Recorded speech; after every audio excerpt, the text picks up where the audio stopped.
Thank you, Mohammed.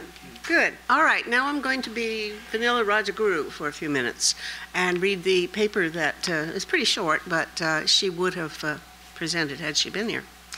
The seabed is now being touted as the last frontier of our globe. With just about 5% of our global ocean's seabed being explored, public imaginaries abound of natural resources of the seabed, being as economic bounties of promise.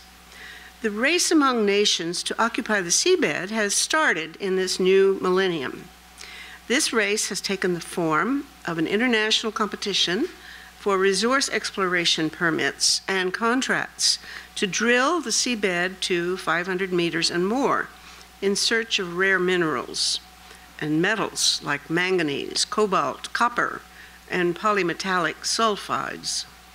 The governance of issuing national permits and contracts to explore ocean bed areas is now invested with the UN body called the International Seabed Authority, set up as an international enterprise under the International Treaty of the 1982 UN Convention of the Law of the Sea, briefly termed as UNCLOS. Do they say it that way? UNCLOS, UNCLOS, or Law of the Sea. Just like land, the ocean floor has become an expensive real estate. Though the depths of the ocean bed are not for human habitation, the ocean bed resources are priced high. In fact, some resource-rich areas of the ocean bed, particularly the ocean ridges, have become more expensive than oceanic realms of underwater volcanoes, mountains, and carbon vents. It is said that even if Mount Everest was dropped into the ocean bed would still be about 1.5 times deeper than that of Everest. Imagine that. What are the security risks? With increasing militarization of the oceanic realms, with underwater drones and nuclear attack-powered submarines, such as the SSBNs, there is a real danger of national competition to militarize the industrial areas of deep seabed exploration and mining. This is, of course, in addition to the environmental security risks of releasing toxic gases and microbes in and under the seabed while drilling. The Solawara project by a Canadian deep seabed mining corporation, Nautilus, is set to be the world's first deep seabed mining project off the coast of Papua New Guinea and the Pacific Ocean. However, there is no real evidence that Nautilus is backed by the Canadian government, and Nautilus still, to date, is understood to be largely a private corporate venture. The US and British venture of ocean resources exploration is scheduled to be in the mid-Atlantic ridge. China has permits through the International Seabed Authority to explore and mine the western part of the Indian Ocean ridge. Most countries of our world now have permits to explore and/or mine seabed areas either through public sector ventures or private sector enterprise. In addition to questions on environmental security, human and military security across the oceanic frontier, there is also another technological dimension that can impact each and every one of us, i.e. the internet cables that are laid across the ocean bed. These cables are the foundation of our global connectivity and global communications. Increased and competitive seabed mineral exploration and mining endanger cables being severed by various submersibles and submarines, intentionally and unintentionally. The severance excuse me, of an international cable in the Pacific can blind a government from defensive action to a military attack, or missile attack, rather, and can hamper our normal internet connectivity. However, there are gaps in the current international legal system to protect cable network areas as restricted areas. Instead, exploratory areas under the license of a national government or government's corporate representative provide the scope for national militarization. It's such entanglements of marine science exploratory research of the ocean minerals, and militarization, deploying nuclear attack-powered vessels, that raises questions on security. Not just national or regional security, but questions on global security. So, this seems to be the place where she would have gone on to introduce you, and you've already been introduced. I understand that, that you don't care who goes first, so I'll ask John to go first. First of all, thank you for the introduction. It was totally up to date, which is great. Just a word, first of all, before I get into my material, and that's about cables that Vanilla mentioned in her introduction. As it happened, I had a call last week from a radio producer in Australia who's setting up an organization to look into some of these undersea issues. She's particularly interested in the issues having to do with undersea cables. I'm not an expert on that, so I referred her to somebody that had written a book about that. But just a note that this is a very worrisome problem. There's already been one incident, evidently, where divers have cut cables, telecommunications cables, closer to the surface. But the real fear is that what happens if submarines cut these cables down on the ocean floor, and what kind of disruption would this cause, and how would you ever repair it? You know, you can't just send a couple of divers down. Most of these things are too deep.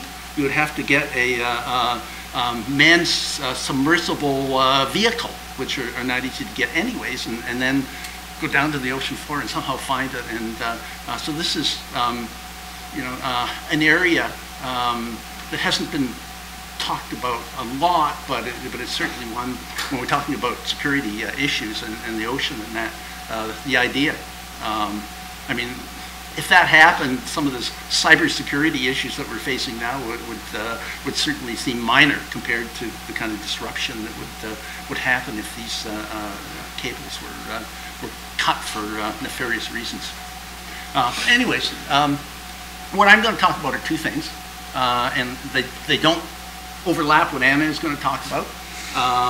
Not that I'm not knowledgeable about or don't want to talk about undersea mining issues. In fact, I'm very interested in that, and in fact, much of the first chapter of Geopolitics of the Oceans is about undersea mining. But I'm going to talk about two things. First of all, I'm going to talk about the linkages between science and particularly oceanography and the military, particularly in the United States, but also in Europe, and some of the projects that are being developed that seem like science fiction, but in fact are on the board. The second part, I'm going to shift to the case of China. And I'm going to talk a lot about what China is doing in terms of becoming a player on the global ocean front, the kind of undersea research activities that the Chinese are involved in, and how these can loop back into global geopolitics and security concerns. I'm going to start with the long-standing and close relationship between oceanography and the military, particularly in the United States. This has been well documented in the past. If you're interested in that, a couple of great sources are Jacob Darwin Hamblin's Oceanographer in the Cold War in 2005. Naomi Oreskes has written a great article in Social Studies of Science, again, about Cold War and oceanography. I won't spend too much time on going back and sketching the history of this, except to say that oceanography has always been greatly dependent on military funding. Back in 1948, there were only, I think, 100 oceanographers in all of the United States. And oceanography, as an area in science, has been almost totally dependent upon research money that they've received from various offices in naval research and other types of things. There's been a lot of discussion of that. Has it meant that they sold out? Has it meant that certain types of research that they would do didn't get done as a result of that military funding? Have they been able to take the money and do their own thing? And I think generally that the answer is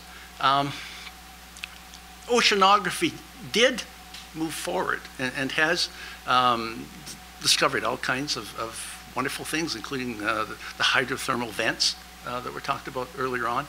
But on the other hand, there's a lot of evidence that if you have military funding,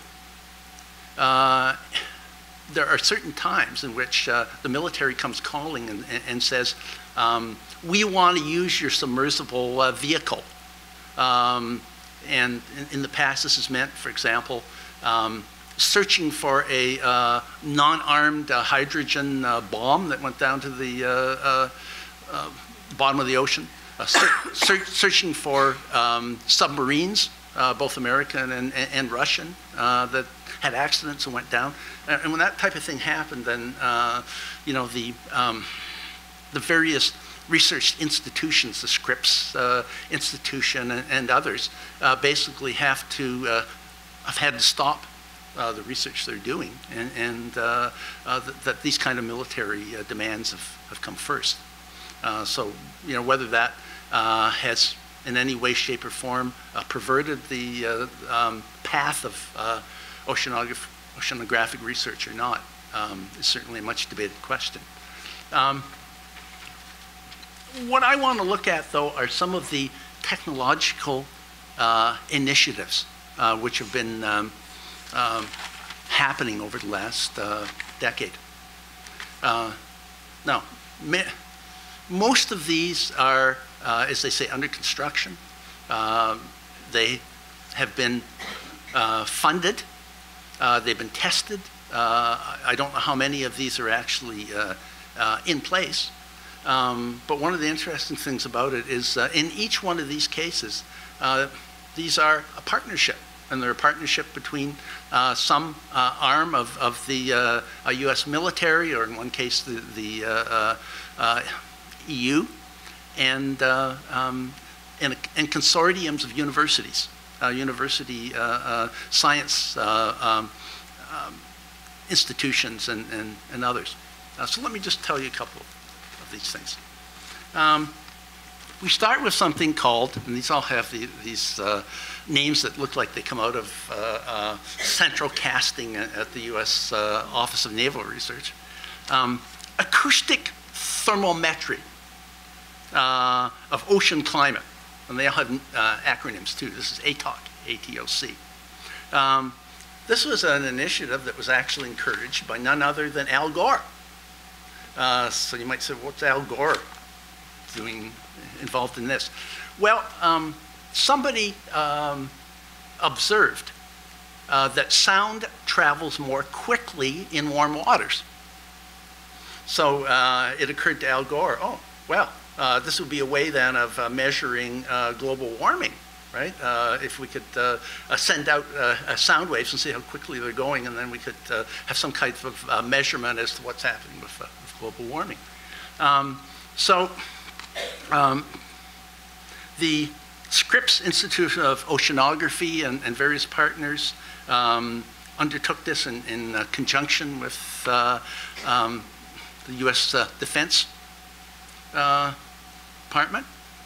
And they proposed transmitting long bursts of loud, low-frequency sound from a string of transmitters. And these transmitters would be installed across the Pacific Ocean. And it would be, and this is the important thing, they would be run by the U.S. Navy. Now, the question is always, what interest does the U.S. Navy have in this? And is the U.S. Navy in it because they're interested in global warming, or do they have other kinds of reasons why they want to send out low-level sonar across the Pacific? In that particular case, there's actually a lot of controversy about that. Environmentalists got involved in it, largely because they were worried about what the sound experiment would do to humpback whales and others. And so I don't know what eventually happened to it, but there's a lot of controversy about that one. Then we have a series of these things called cheap stealth, self-powered robotic systems. And let me just tell you about 3 of these. Of course, they all have their acronyms. Upward falling payloads, or UFP. And this is, the initiative for this was run by DARPA, which is the Defense Advanced Research Project Agency in the US. And this one employs deployable robotic pods. I mean, I kind of think of like something out of Invasion of the Body Snatchers or something. But these are robotic pods, and they hibernate on the ocean floor. And they can actually hibernate for years at a time. But if needed, they can be activated by a secret signal and sent to the surface. Now, what are these things? Well, DARPA says they're not weapons, but on the other hand, they can be used to provide, quote, disruption and deception. Which sounds a little bit nefarious to me. Then there are, and I kid you not, robotic jellyfish. These are powered by batteries. They can operate on their own for months. And they, on the one hand, can be used to study schools of fish or monitor ocean currents, but they can also be used for military surveillance operations. This is funded by the Office of Naval Research and the U.S. Undersea Warfare Center in conjunction with a multi-university consortium in the U.S. This one in particular, they're high on because they think they can send these things off the coast of China and that where you can't go with submarines and that anymore because the Chinese have got wise to research ships and submarines and that type of thing. So they're thinking of sending these robotic jellyfish. Here's another one, one more, that I actually found today when I was looking through some sources. This one, in keeping with the aquatic marine life acronyms, this one is called Turtle. T-U-R-T-L-E in capitals. And I came across an article on this. It's a new concept for deep sea systems combining all kinds of things. They can autonomously, independently reposition themselves. They can turn from going up and down, going that way. They're actually low energy.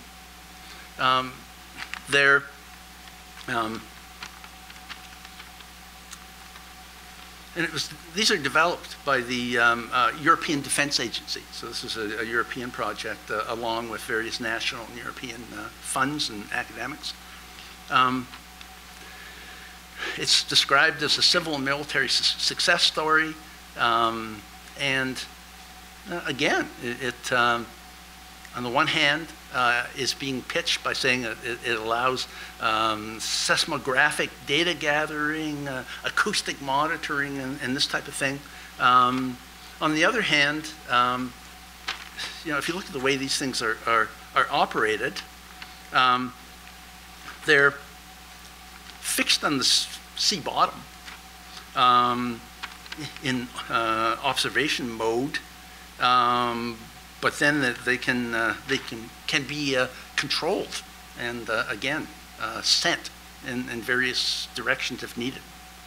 So these are just a couple of the projects that are underway most recently. And I mean, I don't think we know exactly what all the security implications of these things are. One of the reasons they're being developed is that the U.S. military thinks that they're cheaper to develop these kind of autonomous technology rather than that involves, and also that they don't have any, there's no human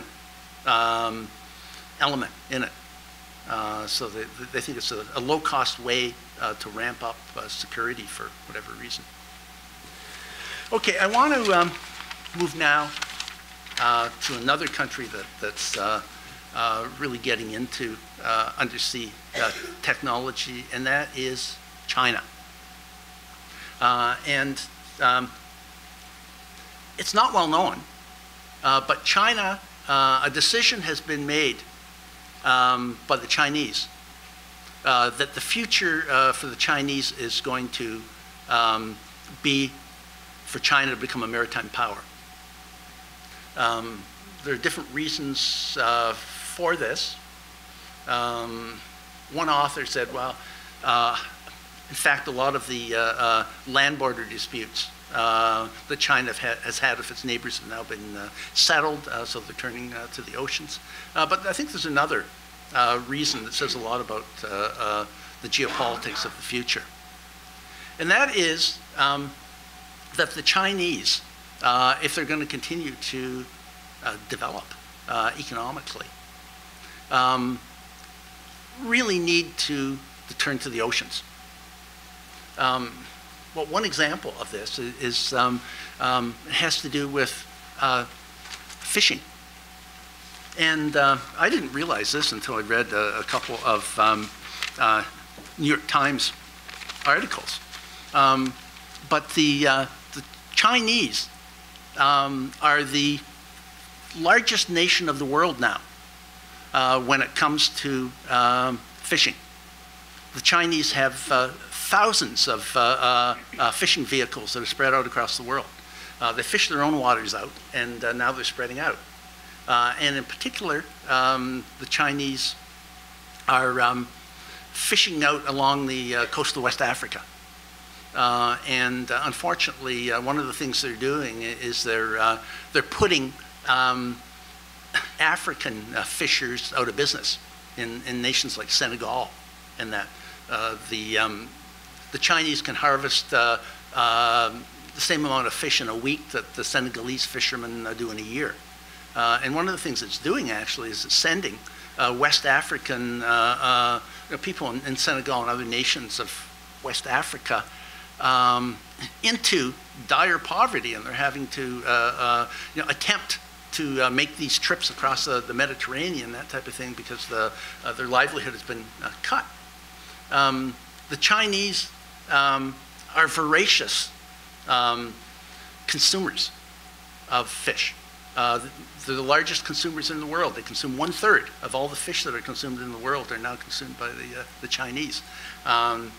So, when it comes to oceans, I mean, this is one example where the Chinese are increasingly dependent on fish. In terms of what we're talking about, the Chinese increasingly are pursuing undersea mining and oil and gas drilling.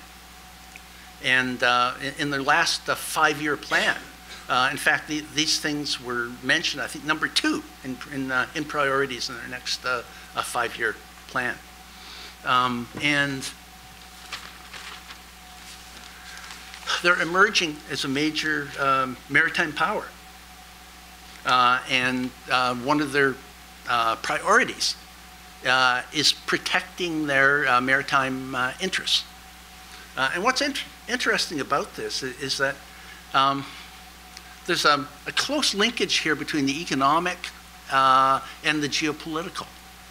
For example, I mean, you read a lot in the South China Sea and the East China Sea about the aggressive actions involving the Chinese building artificial islands and the Spratly and Paracel Islands, and entering into the disputes with their neighbors, with Philippines and Vietnam and others.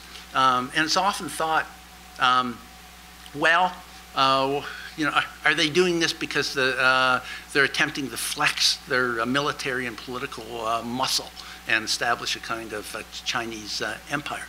But certainly from what I've read, the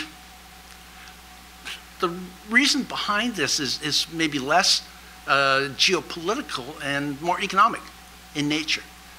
In essence, the Chinese want to assert their authority over many of the maritime areas close to them in order to guarantee that they'll be able to drill and mine and everything like that.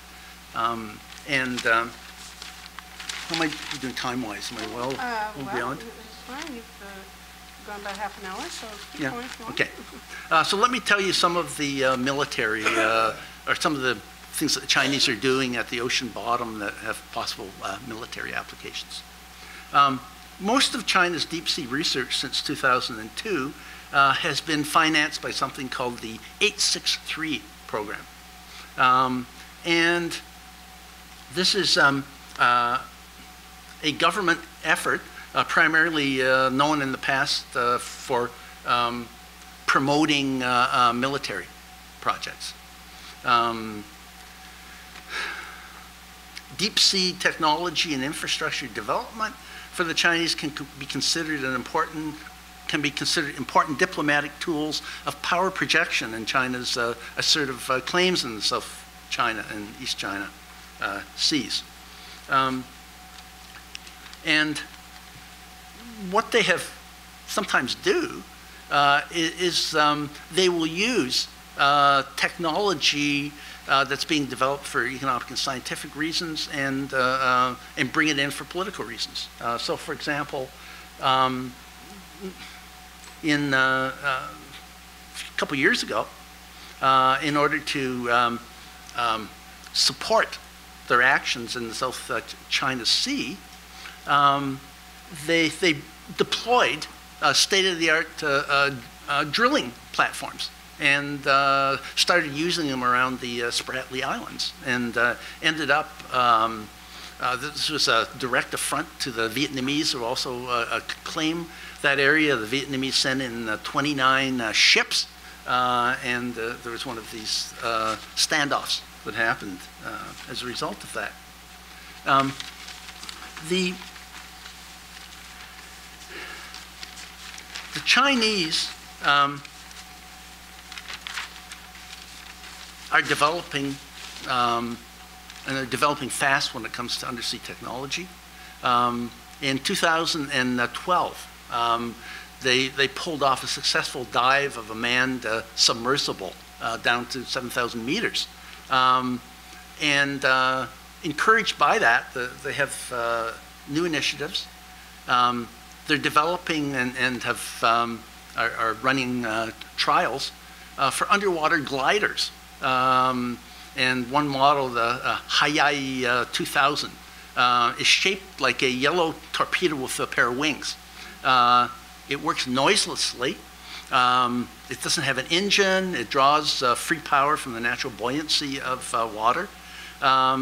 It is navigated with the help of a GPS sensor on the ocean surface and a satellite command.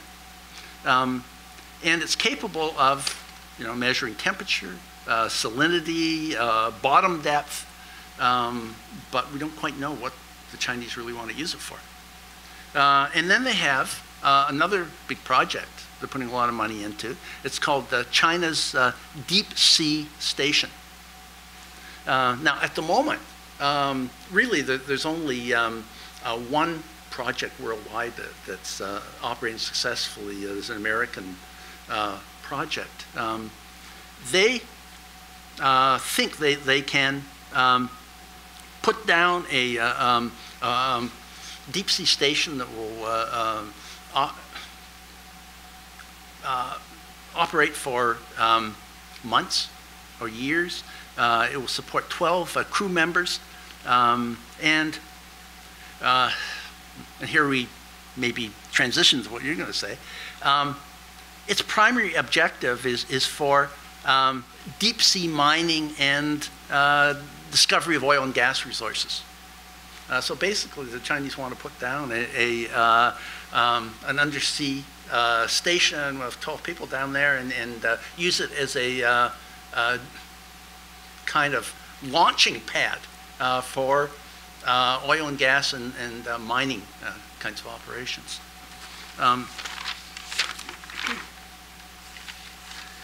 So as we can see, both the Chinese and the Americans are involved in a number of different projects. The American ones seem to be more skewed towards military kinds of applications, the kind of modern day version of submarine chasing and other things that they did during the Cold War. The Chinese projects seem to be more aimed towards economic kinds of applications. But all of these things, I think, have some disturbing implications, and particularly implications with regards to security issues. So I'll leave it there. Thank you. Well, okay, you shook me up a little bit. Let's see what Anna does to shake us up. Okay. Yeah, sure. Thank you, Meta, for the invitation. A few months ago in May, my colleagues Lisa Fawcett at York, Elizabeth Havis, who's at the University of North Carolina, and I organized a workshop called Ocean Frontiers, looking at the intersection between biodiversity, new industries around sort of the use of ocean biodiversity, the fishery, and the mining sector in the deep ocean, and how these industries, particularly in areas beyond national jurisdiction, were going to be regulated. And one of the things, John was a part of this, one of the things that was discussed at this workshop is the difficulty of accessing information and the very limited biological knowledge that exists on the ultra deep oceans. And interestingly, sort of is, I guess, another dimension of what John was just referring to. Some of you may have heard there was a bit of a flurry of media attention over the last couple of weeks because Japan actually just became the first country to announce that they have successfully mined the deep ocean floor in areas within their exclusive economic zones, so not in international zones. But this has gotten considerable attention from environmentalists and certainly from some of the groups that are parts of coalitions against deep sea mining because of their concerns about the implications of anybody moving ahead with this kind of work in zones where the implications for long-term biodiversity loss from mining, have not been studied. So in recent years, I've been doing some work specifically on the International Seabed Authority. And the International Seabed Authority, as I think Vanilla referenced, is a UN agency that regulates the oceans in areas beyond state jurisdiction and regulates specifically deep sea mining. And it was constituted in the negotiations for the United Nations Convention on the Law of the Sea, specifically in order that there be some sort of international body that could provide governance of areas that were considered the common heritage of mankind or humankind. So one of the interesting principles in the United Nations Convention on the Law of the Sea is that it's considered to be one of the first bodies of international law that enshrines within it equity principles. And one of the reasons that equity principles were enshrined in the United Nations Convention on the Law of the Sea was because in the period leading up to its ratification, the G77, or the Global South states, were important arbiters in those negotiations. And in the period during the Cold War, the Global South was seeking equitable redistribution of resources to redress, all of the resources and people that had been extracted from these zones during centuries of global colonialism. So during this period, in the 60s, 70s specifically, there was work done by the G77, those groups in the Global South that understood themselves as representing a new international economic order, to ensure that whatever governance regime was put into place over these areas beyond national jurisdiction would be an equitable one. Now, the UN Convention on the Law of the Sea negotiations went on for a very long time. Much of it happened during the Cold War, and by the time the UNCLOS was finally implemented, it was 1994, the same year that the World Trade Organization tenets were signed.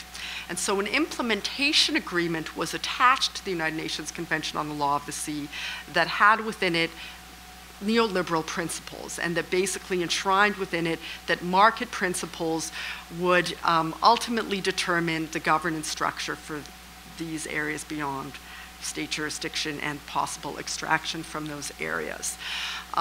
So, by the mid-90s, the interest in mining the deep sea floor wasn't as high as it had been in the 70s and 80s when, there were particularly high commodity prices. And so, there was less flurry about what would happen in these zones in the mid-90s. But, come 2001 and 9/11 and the rise in commodity prices that followed the attacks on the World Trade Center, there started to be growing interest again in possibly mining these zones. And in the past 15 years, the International Seabed Authority has granted exploration concessions to various countries that are signatories to the UN Convention on the Law of the Sea to begin to look for minerals in these deep sea spaces. So in 2013, I've now attended only on 2 occasions, but in 2013 I had the opportunity for the first time to attend the meetings of the International Seabed Authority. And in part because of the legacy of the G77, of the Global South's earlier role in the UN Convention on the Law of the Sea, the International Seabed Authority has its headquarters in Kingston, Jamaica, and meets annually in Kingston, Jamaica, at headquarters that were established there specifically around deep sea mining and the governance of this zone. So what surprised me at the 2013 meetings, and here I'll give a little anecdote, is, I was one of few observers in the observer galleries at these UN meetings, but I did notice there was this one woman who was constantly talking to the British representative and seemed to be very closely connected to many people who were, key actors in what was going on at the actual meetings of the Assembly of the International Seabed Authority. And on maybe my second last day there, we approached one another and introduced ourselves, and she asked me, who I was, and I said I was a professor from York University, and I asked her who she was, and she said, "Oh, I'm an observer," and I said, "Oh, from who?" And she said, "Well, I'm from one of the contractors," and she immediately left. She obviously didn't want to tell me which contractor she was. So I decided, to try to figure out who she is. Well, one of the things that came up when I was subsequently doing interviews about the negotiations there was the concern among various state representatives that some of the information and the decisions around concessions in this zone were being monopolized by a number of key firms. And it was hinted to me that one of these was United Kingdom, UK Seabed Resources. UK Seabed Resources is a wholly owned subsidiary of Lockheed Martin. And it operates in part as representative of Lockheed Martin because the US cannot have concessions in these zones because the US has not ratified the Law of the Sea. So So I decide to, try to see if I can find this person, and I go to the Lockheed Martin website, and here is her photo, right there as one of the members of the board of directors. She's also adjunct law professor, I believe, at Georgetown Law School in Washington, D.C. She was there again this 2017. This past August, I attended the International Seabed Authority meetings again. She was there again. And during a presentation by a Canadian marine biologist, a professor named Verena Tunnicliffe, who is at the University of Victoria, Professor Tunnicliffe made the comment that her view was that perhaps hydrothermal vents should be completely off limits for deep sea mining because of the potential biodiversity loss that could result, given the very limited knowledge we have of biodiversity in these zones. Well, this representative of Lockheed Martin asked Professor Tunnicliffe a somewhat, in my view, aggressive question. I don't think Professor Tunnicliffe saw it this way, so I can't speak for her, but I considered it to be an aggressive question. I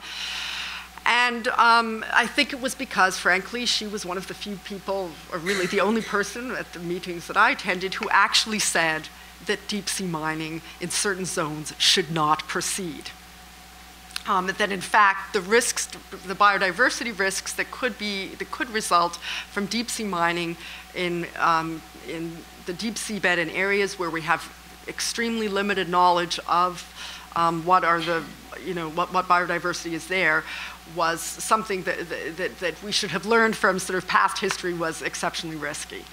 And as we know, the precautionary principle would state, that is common view, that we should not be moving forward with certain kinds of technological choices that have undue risks for biodiversity. That's a sort of long preamble. I think what I have a few images here that I think may be of interest, and can I sit here? Yeah. Sure, absolutely. Are we blocking anything? Not really. No, I don't think so.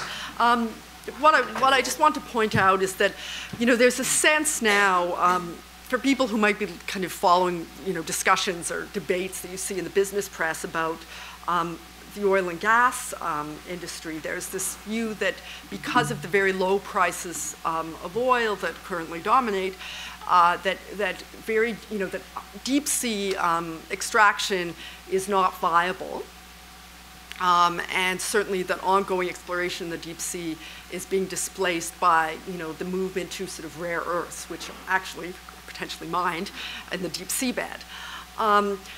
But I just wanted to put this up here because in a presentation that I think John attended during the workshop that we held in May, I use this graph to demonstrate that despite this view that somehow, that the deep sea is not a viable site for oil and gas extraction at present because of low prices, production has continued and has increased even during the low price period. And the reason that this has happened is because, of course, investment had already been sunk into these zones. And what this means is that those, the various banks and the various financial conglomerates that have extended capital to industry to produce in these areas now want to see some return on investment. So once certain capital outlays have been made, there's certain kind of a path dependency sort of set in motion to seeing outcome from the investment. So one of the reasons that I think this is important to consider in the context of the current debates at the International Seabed Authority is that what was very apparent this summer at the meetings, when particular contractors were presenting on their plans for exploitation in areas where they have been exploring, was that their timelines for carrying out environmental impact assessments and the timelines that they required for getting financing for exploitation overlapped in such a form that by the time the environmental impact assessments, the baseline studies could be done, they would already have received financing to move ahead with extraction. So, I mean, this is not, particularly surprising, but what it points out is that the whole structure around investment in very costly extractive industry sets in motion a dynamic where environmental impact assessments become almost irrelevant because the amount that has been invested sort of militates against there being any real implementation of a precautionary principle. And it is clear from the draft exploitation regulations that are now being circulated from the International Seabed Authority that there is no real contemplation of, deciding that moving forward with mining should not occur. There's an assumption that moving forward is going to occur, and in order to create security for investment, securitization being one branch of financialization, there has to be a governance regulatory regime in place.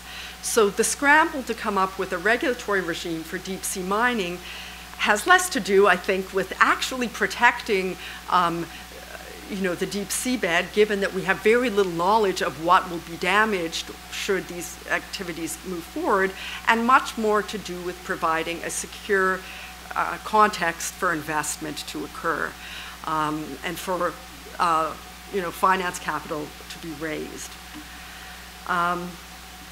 So the second image, very hard to read, but it sort of relates to some of what John had referenced with regard to the Cold War. This is from an article that was published in 1986, so sort of at the end of the Cold War, I guess you could say, close to the end of it, that just demonstrates which were the major international consortia that were involved with collecting data in these deep sea zones beyond national jurisdiction in the period leading up to the ratification of the law of the sea. So, to summarize various decades of history, prior to the ratification of the law of the sea, both the US and the USSR at that time were involved with ongoing exploration and deep sea research. And there were certain sort of assumptions made that the consortia that were involved in collecting data in this period would have the proprietary rights and would have their investment protected. So these groups, these firms were referred to as pioneer investors. And the major consortia listed included one called the Ocean Mining Association, which was made up of U.S. Steel, Union Minière in Belgium, which present day, in its present day form, continues to be quite active in the deep sea. Sun Oil Company, Sunoco, which is, in Canada, the subsidiary is Suncor, or was, eventually became nationalized, or eventually became a Canadian firm, but had its origins there, and an Italian company called Salmon. Ocean Management, Inc. involved the Canadian firm Inco, which was in recent years taken over by the Brazilian firm Vale and merged with Vale. So, a kind of representation of how the BRIC countries are being active in these zones. SEDCO from the US, DOMCO from Japan, and a collection of West German private firms. And the third one, and one of the most important, was the Oceans Mineral Corporation, which included Lockheed Martin, Standard Oil of Indiana, which, the various Standard Oil companies became Chevron and Exxon over time, and Royal Dutch Shell, and Royal Boskalis Westminster, which is a Dutch shipping company. And then there were two other consortiums, one made up of Kennecott firms, which included, as well as Kennecott and Oranda Exploration from Canada, Consolidated Goldfields of the UK, Rio Tinto of the UK, British Petroleum, and the Mitsubishi Corporation. And the final one, Afernod, was basically made up of a selection of French firms and research institutes. So, and there was also, also a sixth one that was primarily Japanese firms. So these companies, the data that they collected in this period continues to shape the, the information that is currently available. So from the perspective of sort of science and technology studies, and from certain branches of historical geography and the history of oceanography that was referred to by John, the kind of data that's collected in this early period shapes, knowledge that then influences scientific exploration going forward in time. And some of what I'm trying to uncover now is the extent to which the data that was collected specifically by the Oceans Mineral Company, so by the conglomerate that included Lockheed Martin, is whether that data, how important that data has been for the firms that moved forward with exploration in the last 15 years. So how important that baseline data has been to shaping exploration, and also how important their initial attempts at creating technology for deep sea mining and the patents that they developed for different kinds of deep sea mining technologies in the 80s have shaped what happens in the present in these zones beyond state jurisdiction. One of my concerns around this, and one of the things I think is interesting, we might, something all of us could, discuss, is the extent to which, private knowledge transfer might be one of the reasons why the U.S. has not ratified the UN Convention on Law of the Sea. In the course of the past year, there have been a number of articles, from various strands of conservative foreign policy think tanks in the U.S. around whether or not the U.S. Should now ratify the Law of the Sea, which seems very unlikely under a Trump presidency, and obviously hasn't, even though there has been much talk by previous both Democratic and Republican administrations about ratifying, was not ratified. Supposedly because of the prominence of certain sort of hawks in the American Navy that didn't want to see it ratified. But what I'm now wondering, and what was implied in some of the articles that were published this past year, is whether what they're mostly concerned about is the sharing of data and information that would be required if the U.S. ratified the Law of the Sea under certain terms of the UN Convention on Law of the Sea. And this would then, because of various requirements for technology transfer, would lead to circumstances in which certain kinds of proprietary data would have to be shared in a form that was undesirable to private firms. So, we'll see to what extent one can uncover kind of the genealogy of this, but I think it's an interesting question to be posed in the current context. So this is just a map of the current concessions for exploration in polymetallic nodules. There's also been, this is available on the International Seabed Authority website. It's public information. There's similar maps that have been prepared for ferromanganese crusts and for cobalt-rich ferromanganese crusts, and also for sulfides that would be mined in hydrothermal vents. But the majority of the concessions have been given for polymetallic nodules. And it's a bit hard to tell on this map, and I wonder if this is intentional. But the two of the large concessions here are in a turquoise color that blends in very directly with the color of the ocean. And those are the ones that are held by UK Seabed Resources. So there's one on the far right, and there's another on the kind of in the middle towards the left of this space. And what various so this is between Hawaii and Mexico in the Pacific Ocean. Yes, the area shown is here. This is the area shown, and it's a very small area. Somebody from Nautilus Minerals once said to me, if you think about this, these concessions are like a speck of dust on a boardroom table.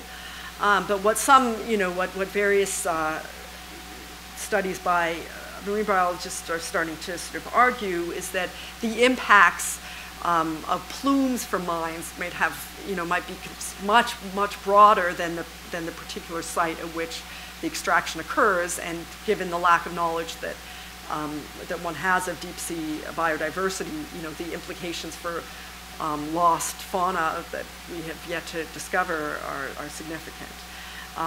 But I just wanted to point out those particular areas. There's the white and gray marked blocks there. These are what are called areas of particular environmental interest.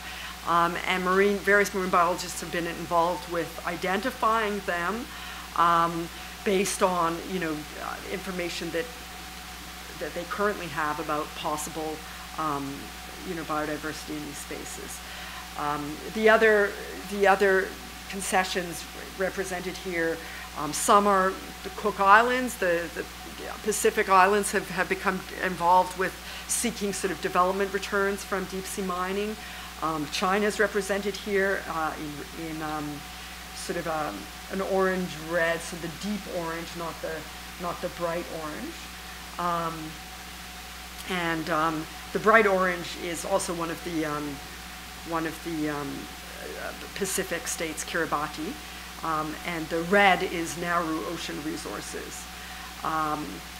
But I specifically wanted to point out the UK Seabed Resources or Lockheed Martin zones of extraction. Okay.